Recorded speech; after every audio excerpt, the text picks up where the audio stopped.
চাটনি প্রেমীদের জন্য মিষ্টি চাটনি নিয়ে আসছি। ভিডিওটি স্কিপ না করে শেষ অবধি দেখার জন্য অনুরোধ রইল। আসামের, ইন্ডিয়ার আপনার অনেক জায়গায় এই চালটা পাওয়া যায়, কিন্তু অনেকেই আবার চালটা কী জিনিস চেনেই না। ইন্ডিয়ার বাইরেও আজকাল কী হয়, ইন্ডিয়া থেকে কিন্তু সাপ্লাই দেয়। এখন অনেক ডিমান্ড, একটা একটা মানে চালটা বাহিরে তো অনেক বেশি দাম। আর এই সিজনে একেবারেই কাঁচা থাকে, আপনার ভিতরটা মানে কিছু হয়নি, একেবারেই কাঁচা। মানে আমরা তো পাকা যেটা চালটা সেটা দিয়ে তো চাটনি, আচার এগুলো করে খাই, কিন্তু এই সিজনে যে এই কাঁচা কাঁচা আপনার চালটা দিয়েও যে এত সাধারণ একটি চাটনি বানানো যায়, কে কে বানিয়ে খান আপনারা বলবেন। সত্যি বলছি, ভীষণ টেস্টি। আর মানে চালটা যে ভালোবাসে সে তো ডালে, মাছে, আপনার যে কোনো মানে জিনিসে দিয়েই কিন্তু খায়। চালটা কিন্তু একটি হেলদি, আপনার অনেক মানে হেলদি একটি জিনিস। আপনারা গুগল সার্চ করলে কিন্তু ভালো মতো জানতে পারবেন। খুব ভালো মতো ধুয়ে ভালো মতো পিস করে নিন।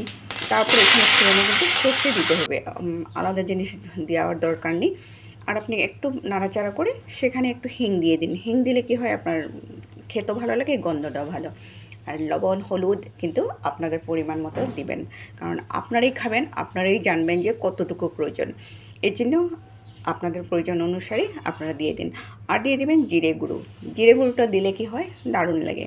আর এখানে কিন্তু আপনারা শুকনো লঙ্কা ইউজ করতে পারেন, মানে ফোড়নে দিতে পারেন, কিন্তু আমাদের বাড়িতে শুকনো লঙ্কাটা একটু কম চলে। সেই জন্য আমি কী করলাম, লাল দুটো মরিচ ছিল, সে মরিচ দিয়ে দিলাম। আর দিয়ে দিলাম আপনার গুড়। মানে যদি আপনাদের বাড়িতে গুড় থাকে অবভিয়াসলি গুড় দিবেন, কারণ গুড় দিলেই কিন্তু এই চালটার যেটা স্বাদ আপনার অনেক বেশি ভালো লাগে।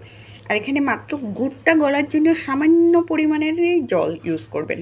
বেশি জল দিলে কিন্তু এটা খেতে ভালো লাগে না।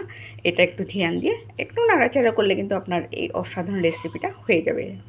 আমি কিছু একটা বানালে সব সময় আপনাদের জন্য একটি হেলদি কিছু একটা নিয়ে আসারই যত্ন করি, যাতে খাবারটাও ভালো হয়, খেতেও ভালো হয়, দেখতেও ভালো হয়, আপনাদের শরীরের জন্য অনেক বেশি উপকারে হয়। আমি ছোটোবেলার থেকে চাটনি ভালোবাসি, এই জন্য আশা করি আপনাদেরও এই চাটনিটা ভালো লাগবে। আজকের জন্য ভিডিওটি কিন্তু আমি এখানেই রাখতে হবে। আবার আসবো মানে কোনো না কোনো একটা নতুন ভিডিও নিয়ে। আপনারা অনেক ভালো থাকুন, আপনাদের স্বাস্থ্য আপনারাই কেয়ার নেবেন। আজকের জন্য ধন্যবাদ।